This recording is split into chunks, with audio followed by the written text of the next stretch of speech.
경제살롱에서 지식 한 잔 함께 하시죠. 어서 오세요. 박재민의 경제살롱 MC 박재민입니다. 오늘은 외신 소식을 전달해 드리겠습니다. 캐치 더 월드 김기현 캐스터 모셔보고 이야기 전해 듣겠습니다. 어서 오세요. 안녕하세요. 반갑습니다. 2주만 MC했다 바로 잘린 김기현입니다. 그리웠어요. 아니 근데 혼자 하실 때가 조회수가 더 잘 나오시던다는. 아 진짜요? 네. 정말? 제가 아, 진짜? 봤을 때 조만간 제가 사라지지 않을까 그런 생각도 가져봅니다. 아닙니다. 자 어쨌거나 캐치 더 네. 월드 가져오신 소식부터 전달해 주시죠.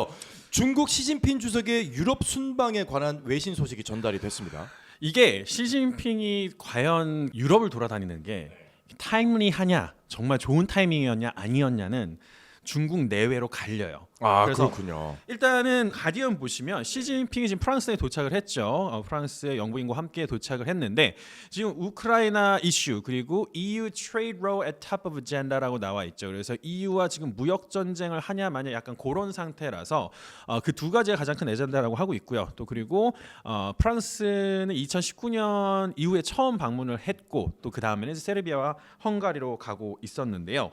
마크롱 대통령과 환담을 하는데 국가 주석 부부를 자신 어릴 적 추억이 담겼던 산골 마을로 초대를 하고 또 자신의 35년지기에 운영하는 식당으로 초대를 했는데 이제 마크롱의 영부인이 이런 얘기를 했대요. 여태까지 대통령이 되고 나서 한 번도 여기에 뭐 손님을 데려온 적이 없다. 오. 굉장히 지금 환대를 하고 있는 거예요. 어마어마하게. 네. 전날 샤넬 가방, 꽃병, 꼬냑, 중국어로 번역된 뭐 노트르담 파리 그리고 지난 그 뚜르트 프랑스 있잖아요. 네. 거기에서 우승한 덴마크 선수 유니폼 실제 사인한 야 이 정도면 베레모 이거면 거의 국빈 이상의 어마어마한 선물 공세거든요. 엄청난 환대고 제가 가장 눈에 들어오는 건 이제 샤넬 가방. 샤넬 가방과 꼬냑.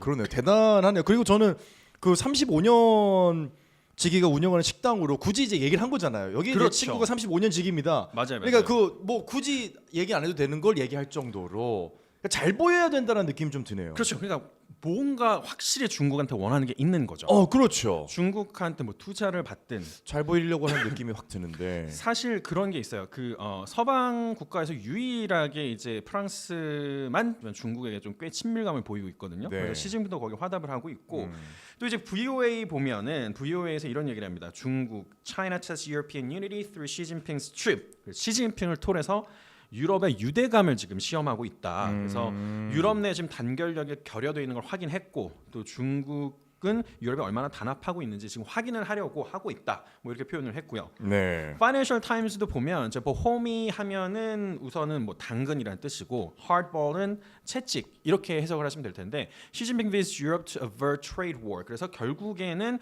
무역 전쟁을 막기 위해서 방문을 했다. 그래서 최대한 중국의 어떤 피해가 덜 가게 할 수 있게끔 지금 준비를 하고 있다 이렇게 이야기를 하고 있습니다. 더 조금 재밌었던 사실은 시진핑 주석이 이렇게 프랑스를 방문한 이후에 중국으로 돌아가지 않고 세르비아도 방문을 했잖아요. 그렇죠. 이제 동유럽 국가들과 좀 더 탄탄하게 하겠다는 건데 그래서 네. 세르비아에서도 시진핑 주석을 크게 환대를 했죠. 보면 Visiting Europe라고 하면서 이코노미스트 기사는 이렇게 나와 있습니다. 시진핑 brings up an old grievance 이렇게 얘기를 하고 있는데 저게 무슨 얘기냐면 옛날 오래 캐캐묵은 얘기를 꺼냈다는 거예요. 25년 전에 그 나토 군에 의해서 베오그라드 주재 중국 대사관이 폭격을 당했었습니다. 딱 그 25주년 되는 날에 방문을 한 거죠. 세르비아를. 그래서 중국은 25년 전 오늘 나토가 무지막지하게 이 유고슬라비아 주재 중국 대사관을 폭격한 걸 잊어서는 안 된다. 이렇게 뭐 강조를 했죠. 나토를 콕 짚어서 얘기를 했네요. 그렇죠. 공격을 당했다 이 얘기를 하고 있는 거죠. 근데 그것도 지금까지도 이제 꽁에 있다라는 걸 표시를 한 거예요. 일부러. 우리는 단결력을 더 이야기를 하겠다. 네. 그래서 이 알렉산다르 부치치 세르비아 대통령 부부를 비롯해서 역시 직접 나와서 이제 최상급 의전을 지금 하고 있고요. 세르비아하고 중국은 사실 반서방 정서를 공유를 하죠. 그래서 각별한 협력 관계를 유지를 하고 있는데 네. 자 어쨌거나 프랑스에 이어서 세르비아까지 네. 뭔가 지금 이러한 시진핑의 행보가 유럽의 어떤 결속력을 조금 흔드는 듯한 느낌도 좀 있고 그렇죠. 아까 말씀하셨던 것처럼 확인을 하는 듯한 느낌도 있는데 유럽 투자에 관한 이야기들도 나오면서 사실 유럽 네. 내에서는 굉장히 또 뜨거운 화제가 되고 있습니다. 그래서 사실 아까 말씀하신 것처럼 진짜 유럽 발로 한번 톡 건드려 본 것 같아요. 일부러. 그러니까 반응을 보려고 그러니까 왜냐하면 아니 그 길에 누워 있는 뭐 강아지도 아니고 이렇게 뭐툭 쳐가지고 내가 이거 갈 거야. 이거예요. 아 진짜로. 근데 이게 왜냐하면 네. 지금 이게 여러 가지로 국제 정세가 혼란스럽잖아요. 네, 네. 근데 이제 내가 이만큼 움직임을 가져갔을 나머지 애들은 어떻게 반응을 할까? 잠시 후에 얘기가 나오겠지만 이제 푸틴이 또 방중을 했잖아요. 네. 그래서 이런 여러 가지 것들이 과연 서방이 이거에 대해서 어떻게 반응을 할까를 보고 있는 것 같은데 일단 AP 통신 보시면 Xi's visit to Hungary and Serbia brings new Chinese investment. 새로운 중국의 투자를 가져올 것이다. 그리고 네. deeper ties to Europe's doorstep. 그리고 유럽에 이제 한 발짝 더 진출하려고 하는 거죠. 근데 아까도 말씀드렸다시피 헝가리와 세르비아 둘 다 중국으로 많은 투자를 약속을 받았는데 네. 구체적인 방식이라든가 목록은 얘기가 나오지도 않았어요.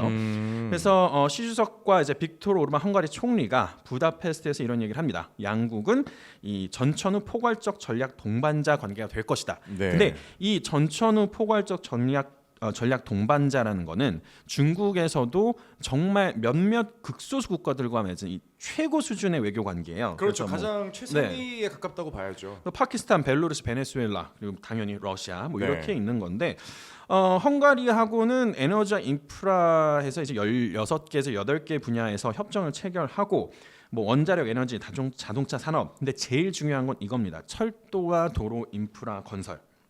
철도를 통해서 중국에서 이제 유럽으로 바로 진출을 하겠다라는 거죠. 그래서 이런 것들을 보면 이제 외신들의 반응이 조금 평가가 엇갈리긴 하는데 네. 우선 워싱턴 포스트 먼저 보시면요. 시진핑이 이런 얘기를 했습니다. 자, China's Xi weighs into Europe's political divides. 정치적으로 가려져 있는, 나뉘어져 있는 유럽을 지금 중국의 시진핑이 파고들었다 이런 얘기가 되겠죠. 그래서 여기서 쇼피스라는 표현을 사용했는데 워싱턴 포스트는 당연히 뭐 미국 우방적인 언론이니까 네. 보여주기 위한 행보였다. 이런 얘기가 있었고 기회 포착하려는 시도는 좋았다. 그렇지만 이게 중국의 선택권이 좁아진 걸 여실히 보여준다. 네. 그리고 여기서 또 뭐 하나 신랄하게 비판을 했냐면 마크롱이 프랑스가 그렇게 중국을 많이 환대를 해줬잖아요. 네. 그거만큼 마크롱이 기대하는 것만큼의 소득은 없을 것이다라고 예측을 했어요. 사실 마크롱 대통령 같은 경우는 특히나 이런 세계 분쟁의 어떤 위협에서 본인이 중재자로 나서려고 했던 결과는 영 신통치 않았다는 이런 해석들이 좀 많았거든요. 그렇죠. 이번에도 약간 그렇게 되는 뭐 이스라엘 좀 전쟁도 현상인가요? 그렇고 특히 대표적인 게 이제 우크라이나 때 전쟁 때도 직접 그렇죠. 뭐 간다 뭐 얘기한다 이렇게 중재자 역할을 하는데 하려고 했죠. 결과적으로 나온 건 아무것도 없어요. 그리고 그렇다고 푸틴과 뭐가 대화의 물꼬를 튼 것도 아니고 네, 전화 네. 통화까지도 했는데 얻은 게 없었죠. 네. 그리고 유로뉴스에서는 지금 딱 저에게 Some Euro, No Vision 이렇게 얘기를 하고 있습니다. 당연히 유로뉴스 같은 경우는 시진핑에 호의적일 수는 없는데 네. 유로는 좀 얻으려고 온 것 같은데 비전이 없었다. 뭐 이렇게 얘기를 하고 있고 예전처럼 되려면 기본적인 기조를 바꿔야 된다. 이렇게 어허. 얘기를 하고 있는데 네. 유럽의 선진 국가들이 이제 현재 직면한 경제 문제들이 여러 가지로 있잖아요. 산재 네. 있잖아요. 근데 그런 문제들을 같이 해결하려는 게 아니라 자기 것만 가져와서 자기 썰만 풀었다는 거죠. 네 힘든 것만 가져오면 우리가 다 같이 해결해야 하는데 너 힘든 것만 가져왔다. 약간 네. 이런 얘기가 되고 있고 그렇기 때문에 지금 상황이 급박하게 바뀌진 않을 것이다. 그리고 유로뉴스에서도 이런 얘기를 했어요. 헝가리를 다리로 쓸까, 브릿지로 쓸까라는 표현을 했었습니다. 그래서 뭐 거의 돈과 관련된 거다. 여기서 브릿지라고 쓰는 건 진짜 두 가지 중의적 의미가 있어요. 하나는 유럽을 통과하는 교두보로서 사용을 할 수 있고요. 그 다음에 이제 동유럽에 투자를 함으로써 이제 야곱야곱 이제 투자를 점점 늘려서 네. 유럽에 본격적으로 진출을 하겠다 이런 얘기가 되겠죠. 네. 그리고 마지막으로 이제 CNN 같은 경우는 Europe's division ahead of expected Putin visit. 푸틴의 방중을 앞두고 유럽이 지금 갈라졌음을 바로 보여줬다 이런 얘기를 하고 있었습니다. 그래서 네. 이게 중국 내부에서는 중국 내 시민들에게는 대외적으로 광고는 될 수 있죠. 유럽과 우리가 이렇게 친해. 프랑스에서 이렇게 꼬냑도 받았고 샤넬 가방도 받아왔고 그리고 뭐 헝가리도 가고 세르비아도 갔다 왔어. 대내적으로는 광고가 될 수 있지만 실질적으로 유럽 전역에 있는 국가들과 친한가 그거에 대해서는 좀 질문의 여지가 있는 거죠. 시진핑의 이러한 행보는 중국 내부의 반발을 좀 잠재우고 결속을 다지기 위한 하나의 행보였을 수도 있겠다라는 생각이 드는데 네.